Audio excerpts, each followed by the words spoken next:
Hi dear students, welcome to my channel. This video is useful for 8th standard onwards. Okay, in this video what we discuss is, can we ignore the kinetic energy of Earth? What does it mean? Means what is the background of this question? Now I will tell you the clear picture of the problem. Okay, when you're dropping a ball on the Earth, what happens? It will fall down. But in the universe, any two objects which have mass, they will attract each other due to gravitational attraction force. Okay? Suppose you are dropping a ball. What happens? It will fall down. It is falling down means what? That the ball is attracting the earth. That time, that earth also should move towards that ball. But we almost ignore the kinetic energy of earth because of heavy mass. The mass of the earth is much more than the mass of the ball. Okay, I will tell some example. Okay, you see here, suppose this is earth. Okay, this is ball. Now you leave it. What will happen? Because of gravitational force, they will attract each other. But because of heavy mass of the earth compared to the ball, you will not realize earth is moving towards the ball. Okay, that part we will discuss in this problem. Okay, keep watching. This is class number 83. Can we ignore the kinetic energy of the earth? Here, earth is there and one ball is there. Earth mass is ME. Ball mass is MB. If you leave them, they will attract each other and they will move like this. Earth will move along this direction with velocity VE and that ball will move with velocity VB. Okay? Assume initially they are at rest, means the total momentum of the system is 0. Okay? Now we are comparing the kinetic energy of earth with kinetic energy of the ball. That is KE by KB. This is the kinetic energy of the earth of M E VE square divided by of MB VB square. So you can write like this, ME by MB into VE by VB whole square. This is equation 1. Okay. So we assumed initially they are at rest now. The initial momentum Pi equal to final momentum Pf equal to 0. Okay. So earth is moving along this direction. So momentum along this direction is ME into VE. So this ball is moving opposite to the earth, that is by minus. So MB into VB, this is the momentum of the ball. Okay, the total momentum of the system, here system is earth and ball, together is 0. Okay, from the conservation of total momentum of the system, we can write like this, ME into VE equal to ME into VB. VE by VB equal to MB by ME. This is equation 2.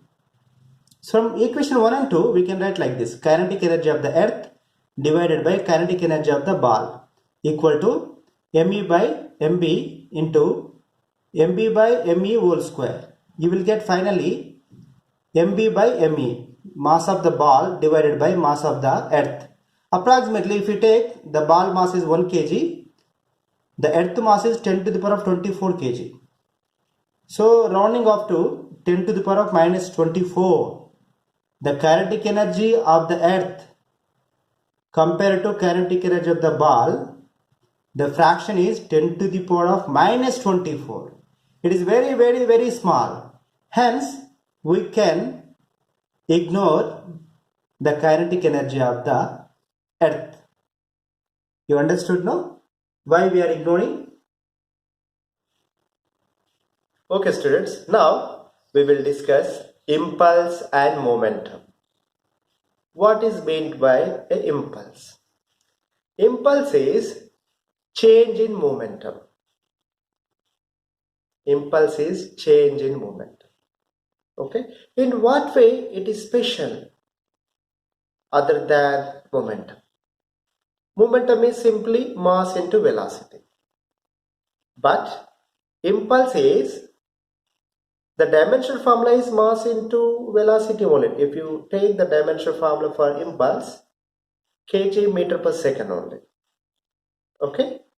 But impulse specially we are using for change in momentum.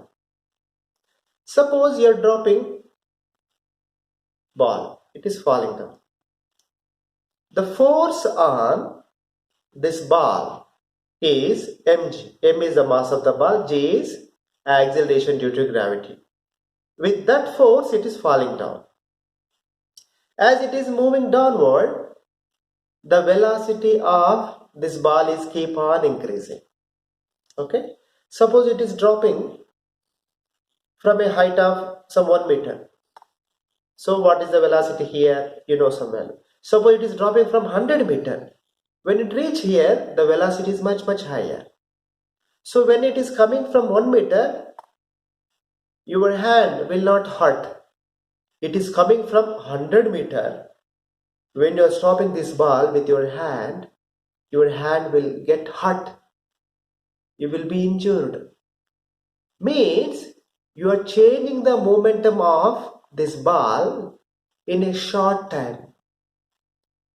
So when you are changing the momentum of an object in very short time, you will injure. These are the simple examples. You know, in cricket, after hitting the six, this fielder will go and catch the ball, no? He will not hold like this. He will just pull it back. He will take his hands back. He is changing the momentum in more time. If you change the momentum in more time, the force exerted by this ball on your hand is less. So your hand will not injure when you are taking the catch like this. If you exactly hold like this, no, your palm will be injured. So for change in momentum, for a constant change in momentum, you are doing in more time the impulse.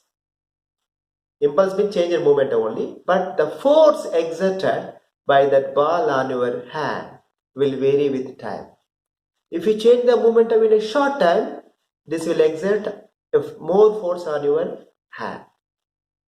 So if you change the same, if you change in momentum in more time, the force is less on your hand. This is the specialty of impulse. I hope you understand. Impulse and momentum. Okay, the impulse is simply the change in momentum. How we are doing, you see. Suppose one net force is there on an object. This F is net force. From Newton's second law, rate of change of momentum is force. This net force is equal to dp by dt. This is the rate of change of momentum. So I can write dp equal to f dt. Okay, this dp is called change in momentum. So I can write that this is del p equal to pf minus pi, final momentum minus initial momentum, equal to integration of net force into dt from initial time ti to final time tf. Means this force changing with time. From the time ti to tf, this force F is applied on the object so that it will change the momentum. Agree?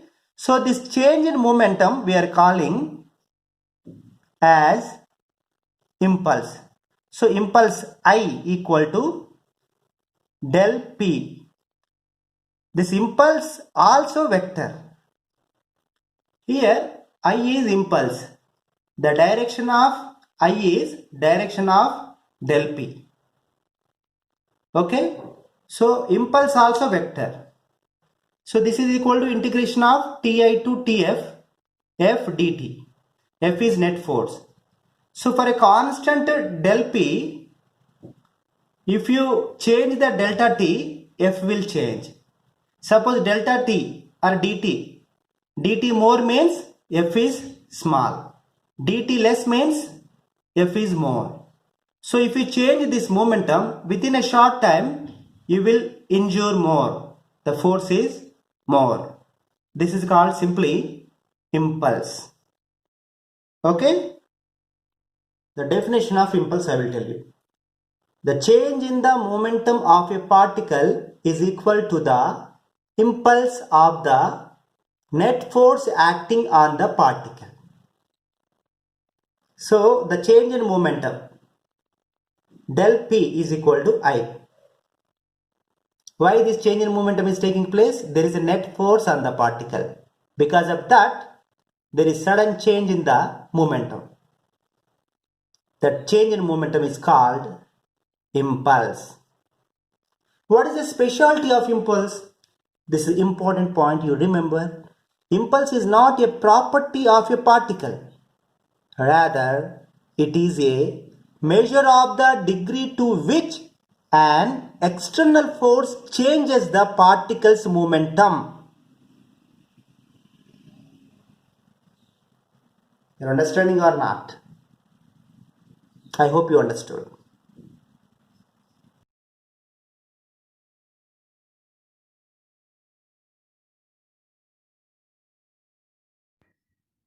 Please like this video, share this video and subscribe my channel and tap the bell icon to get the notification for further uploads of my videos. Till next video, bye bye, tata.